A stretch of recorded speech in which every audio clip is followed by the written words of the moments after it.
Hello and welcome to On the Sunny Side. I'm Sunny Greneveld. I'm an entrepreneur and Forbes Under 30 list maker, and here on F15, I interview every week people who are shaping the digital economy and who are using tech for good. I'm very excited that for the first episode of 2021, I have an incredible expert with me, Carla Johnson. She is recognized globally as a marketing expert in B2B marketing. She's also a marketing and innovation strategist and a 10-time author. And she's just about to release a new book, and I'm so excited to have her here. Welcome to On the Sunny Side, Carla. Thank you so much, Sunny. I'm delighted to be here today. So for those who tune in regularly to my show, they know I always want to get to know my guests quickly, but hopefully also originally, with something I call Sunny's Fast Five, 5 quick questions to introduce you. Are you ready for that? I am. Excellent. So, and I just want to say a quick note still for those who are tuning in for the first time. I do hope you keep in touch with us. We come out every week, and you can click the subscribe button to be reminded. And now we'll get started and dive right into it. Carla, are you a morning or a night person? Absolutely, positively a night person, night owl. We share that. If I were to give you a time machine and you could go to any place and, any time that you wanted to, where would you go? I would go back to the Renaissance period, that period of growth and vibrancy and openness that followed the Dark Ages. And when it comes to the present, what is a question right now that's top of mind for you? Definitely. I look at what is it that I can do to teach people to rethink the work that they're doing so they can see greater possibilities in the world around us. When it comes to success, what does success mean to you? I think the biggest factor of success is feeling that I've done something tangible that has a purpose that I can see an outcome from. You are just about to release a new book. It's an exciting time because I think I'm one of the first people who gets to talk to you about it. Is that right? Yes, that's right, you are. Excellent. So, as someone who hopefully can glean some insight into what's about to come, it's called Rethink Innovation, and you need to help me on the subtitle. What's the subtitle?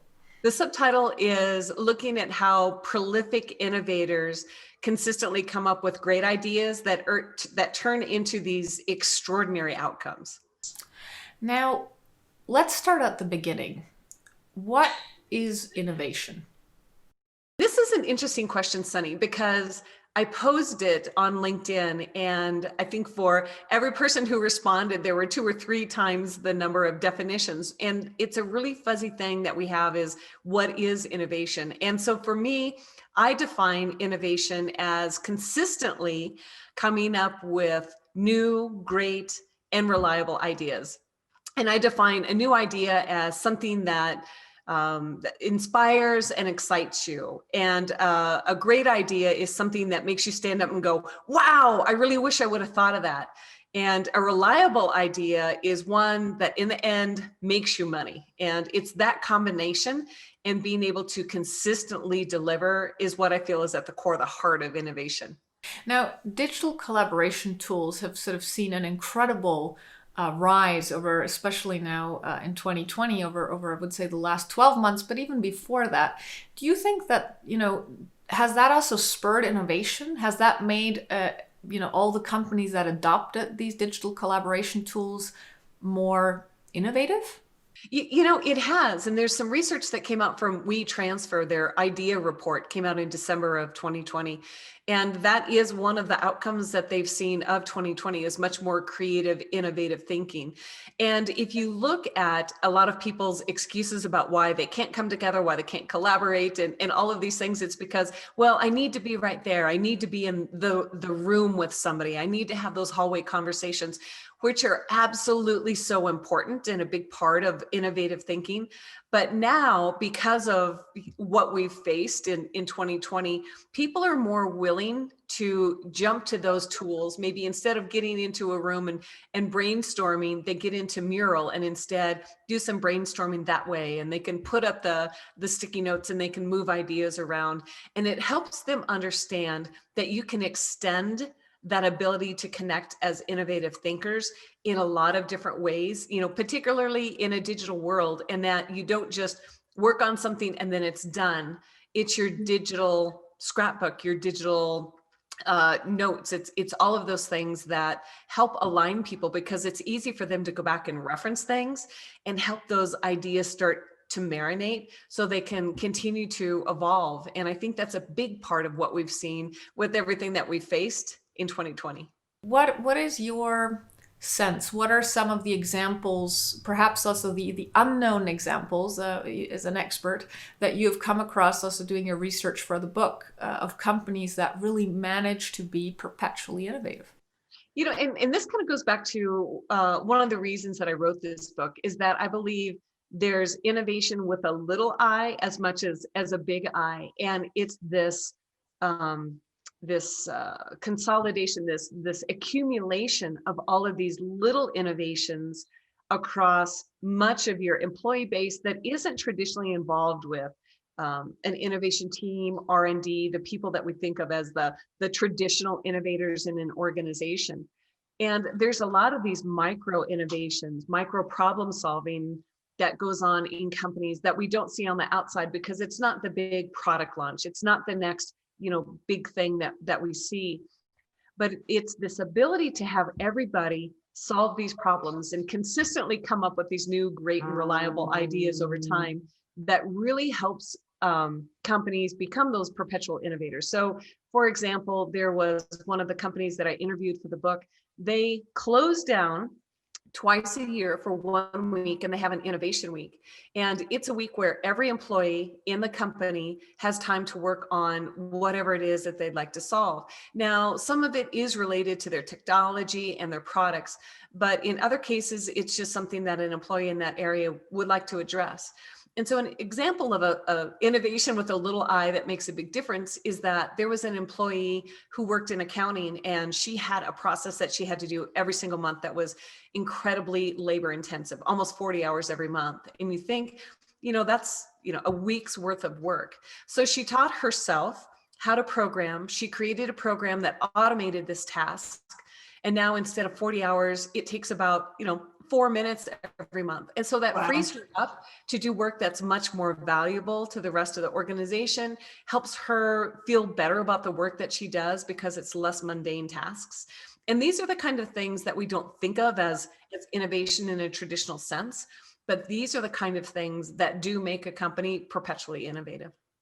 If we think about innovation with a big I, what are services or products that, in the last years, you think have really captured that innovation definition that you shared with me at the beginning of our conversation? I look at a company like Siemens and being able to use innovation that ties to their company purpose, supports their values, and how they've done things like being able to create roadways that charge electric vehicles as they drive over them. And I know this is a section of road in Germany outside of Frankfurt. And it's those kind of things that helps us rethink what the world around us can look like and what's possible. And I think there's always companies like that we need to look at, and we need to see how they push our thinking and what we believe is possible, because that brings everybody else along, as in, my problem doesn't seem quite so big as that. So I think I have a good chance of figuring out an idea of something that can work, or, a series of things that can try. Because big undertakings like that, they really are the things that excite us and inspire us as we look at companies who are consistently innovating and pushing what we believe can happen. When we look at these types of major innovations, at the end of the day, it's always people bringing them forward.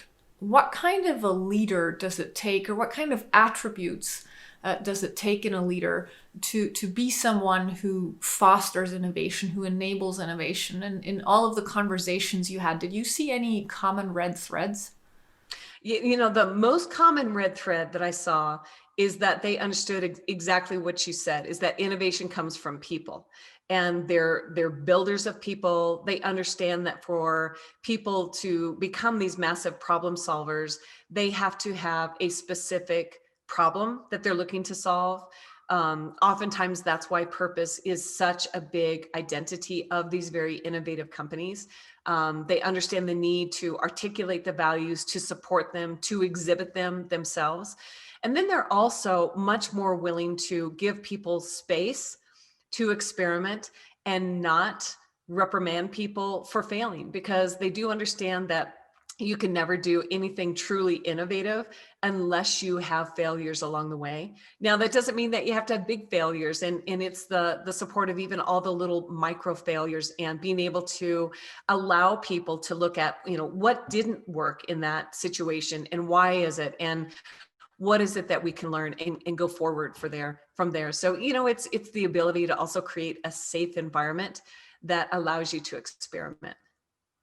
For those who would like to learn more about this, I understand your book is about to come out. Can you share a little bit more about when it comes out, where it comes out, and also perhaps a teaser of why someone should definitely pick it up?